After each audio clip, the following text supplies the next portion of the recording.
अध्याय 5 एक विशाल हिमभालू को गिराने में कितनी फायरबॉल लगती है। फ्रोजन वेस्टलैंड के पहले 5 फ्लोर पर सफेद भेड़ियों के झुंड लगातार हमला कर रहे थे। मेरी फायरबॉल इतनी तेज और विनाशकारी थी कि वे मेरे सामने टिक ही नहीं पा रहे थे, मानो कोई खेत में फसल काट रहा हो। दुश्मनों की ओर फायरबॉल फेंकने के अलावा मैंने कुछ को अपने चारों ओर घुमाना शुरू किया था और चलते हुए यादृच्छिक रूप से स्किल कास्ट करता रहता, भले ही आसपास कोई दुश्मन न हो। मेरा उद्देश्य साफ था, फायरबॉल की प्रोफिशिएंसी को जितनी जल्दी हो सके बढ़ाना। मुझे बस इतना ही कल्पना करनी थी कि इन राक्षसों को कैसा महसूस होता होगा दूर से विस्फोट की आवाज सुनते, और जब तक वे मेरी ओर दौड़ते उनकी मौत उनके सामने खड़ी होती। मुझे इन्हें मारने से कोई अपराध बोध नहीं था। वे वही दानव थे जिन्होंने सर्वनाश के शुरुआती दिनों में असंख्य निर्दोष लोगों का कत्ल किया था। अगर मैं चूक जाऊं तो वे एक पल में मेरा सिर नोच डालते। पहले 5 फ्लोर पलक झपकते साफ हो गए। 6ठे फ्लोर से आगे लोमड़ियों जैसे दिखने वाले दैत्य आने लगे, आकार में बड़े, चाल में तेज और गर्जने में खूंखार। अब मेरे फायरबॉल और भी अधिक संघनित हो गए थे। वे इतनी तेजी से निकल रहे थे कि मुश्किल से ही उनकी रफ्तार के साथ तालमेल बैठा पा रहा था, परंतु निशाना सटीक था, सिर और पैरों पर। हर विस्फोट के साथ मांस के टुकड़े हवा में उड़ते और वे आर्कटिक फॉक्स उतनी ही आसानी से ढेर हो जाते जितनी जल्दी भेड़िए हुए थे। यह सिलसिला 15वें फ्लोर तक चला, जहां अब मस्क ऑक्स जैसे विशाल दैत्य सामने आए, मोटे बालों वाले बर्फीले बाइसन जैसे जीव। अब मैंने उनके पैरों को निशाना बनाना छोड़ दिया था। उनके घने बाल उन्हें कुछ सुरक्षा दे रहे थे। मैंने ध्यान केंद्रित किया केवल सिर पर प्रहार करने के लिए। वे जब समूह में 4-5 की संख्या में आते तो मुझे पीछे हटना पड़ता ताकि उनके सींगों की टक्कर से बच सकूं। उन्हें मारने के लिए कई फायरबॉल की जरूरत पड़ती थी। यह देखकर मेरे अंदर का आत्मविश्वास थोड़ा हिल गया। मुझे समझ आया कि ज्यादा लापरवाही खतरे में डाल सकती है। इसके बाद से थोड़ा संयमित हुआ। जब भी दुश्मनों का झुंड दिखता, फायरबॉल पहले से ही अपने चारों ओर घुमा देता और जैसे ही वे पास आते, पूरा बमबारी हमला शुरू कर देता। इस तरह मैंने क्रमवार सब फ्लोर साफ किए और 20वें फ्लोर पर पहुंचा, जहां नीचे जाने के लिए क्रिस्टल जैसी सीढ़ियां चमक रही थीं। मैंने गहरी सांस ली। अपने चारों ओर जितनी ज्यादा फायरबॉल मैं नियंत्रित कर सकता था उतनी घुमा ली। लगभग 10 फायरबॉल एक साथ घूम रही थीं। अगर उससे ज्यादा कोशिश करता तो कुछ का नियंत्रण खो बैठता और वे विस्फोट कर देती। मैं सीढ़ियां उतरकर नीचे पहुंचा। एक विशाल गुफा थी, ठंडी हवाएं वहां हिंसक रूप से बह रही थीं, और बीच में एक विशालकाय प्राणी सोया हुआ था। मैंने जैसे ही कदम रखा, 2 चमकती आंखें खुली। ठंडी हवा मानो थम गई। यह पहली बार था जब किसी दैत्य ने मुझे सच में दबाव महसूस कराया। उसके आकार से ही दम घुटने लगा था। मैंने समय बर्बाद नहीं किया। चारों ओर घूमती फायरबॉल को आगे फेंकने का आदेश दिया। वो विशालकाय जीव अपने पिछले पैरों पर खड़ा हो गया। हे भगवान, ये तो एक पोलर बियर है। सारी 10 फायरबॉल उसकी ओर दाग दी गईं। वो अपने भारी पंजों से चेहरा ढकने लगा और फिर बूम, पूरा कमरा धूल से भर गया।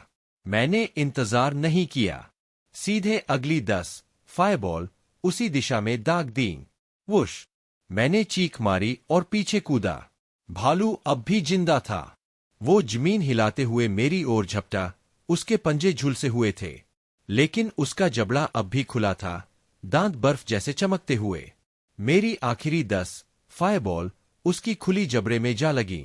एक भयंकर धमाका हुआ और उसका सिर उड़ गया। डैम! डैम! डैम!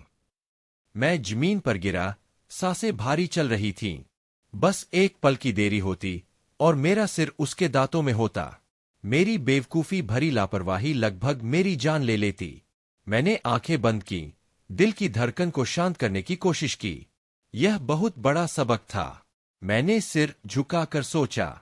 मैं बहुत जल्दीबाजी कर रहा था। मेरे पास सिर्फ एक रैंक स्किल थी और मैं अकेले ई रैंक डंजन में उतर आया था। यह आत्मविश्वास नहीं, मूर्खता थी।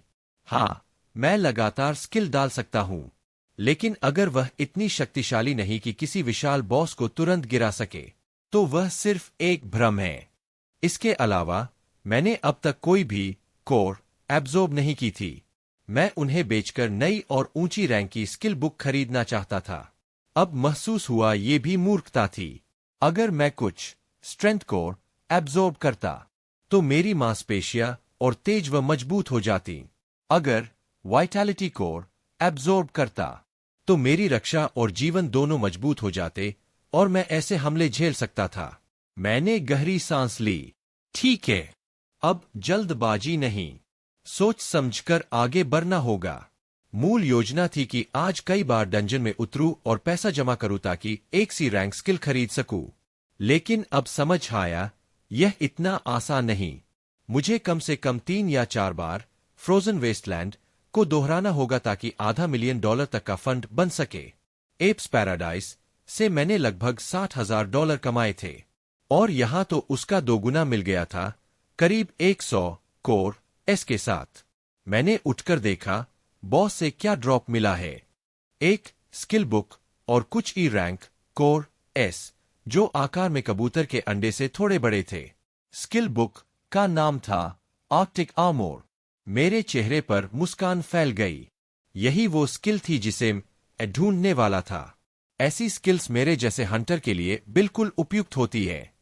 कुछ आर्मर स्किल्स समय सीमित होती है, पर आर्कटिक आर्मोर तब तक रहती है जब तक आप ऊर्जा प्रदान करते रहें। ज्यादातर टैंक हंटर्स यह स्किल बॉस से लड़ते समय इस्तेमाल करते हैं। इससे उन्हें एक अतिरिक्त सुरक्षा परत मिलती है। पर अगर किसी का फोकस कम हो तो उसकी ऊर्जा जल्दी खत्म हो जाती है और फिर वह गिर जाता है। मैंने समय बर्बाद नहीं किया। आर्कटिक आर्मोर सीखा और तुरंत सक्रिय किया। एक हल्की क्रिस्टल जैसी बर्फीली परत मेरे पूरे शरीर पर बन गई। ठंडी हवाएं अब मुझे छू भी नहीं पा रही थीं। वाह, यह तो कमाल है। मुझे अब भी कोई थकान महसूस नहीं हो रही थी, मानो यह स्किल मेरी ऊर्जा को छू ही नहीं रही। मैंने मुस्कराते हुए सभी कोर इकट्ठे किए, उन्हें बैग में रखा जो अब काफी भारी हो चुका था। फिर मैंने उस हरे क्रिस्टल की ओर देखा जो विशाल भालू की मौत के बाद उभरा था। आर्कटिक आर्मोर को निष्क्रिय किया और क्रिस्टल को छू लिया। बाहर अब रात थी। फ्रोजन वेस्टलैंड से निकलती ठंडी हवा और भी तीखी हो गई थी। मैंने कुछ लोगों को पार किया और सड़कों की ओर बढ़ा जहां गाड़ियां खड़ी थीं। एक ड्राइवर आया, मैंने सिर हिलाया और कार में बैठ गया। गंतव्य आउटर बैंक एक्स के केंद्र में स्थित प्रिस्टीन रेजिडेंसी हंटर्स का प्रसिद्ध लॉज। अधिकांश शिकारी स्थायी घर नहीं रखते थे, वे लगातार शहर शहर घूमते, इसलिए ऐसे लग्जरी होटलों का चलन शुरू हुआ जो सिर्फ हंटर्स के लिए बने थे। यहां ठहरने का किराया ऊंचा था, पर दिन भर डंजन से लौटने वाले शिकारी आराम के लिए यहीं आते। आज का दिन लगभग मेरी मौत का दिन बन सकता था। यह अनुभव मेरे दिमाग को झकझोर गया था। अब बस एक ही ख्वाहिश थी, आराम। मैं प्रिस्टीन रेजिडेंसी पहुंचा, किराया दिया और अंदर गया। रिसेप्शन पर एक बेहद सजीजी महिला ने मुस्कान बिखेरी।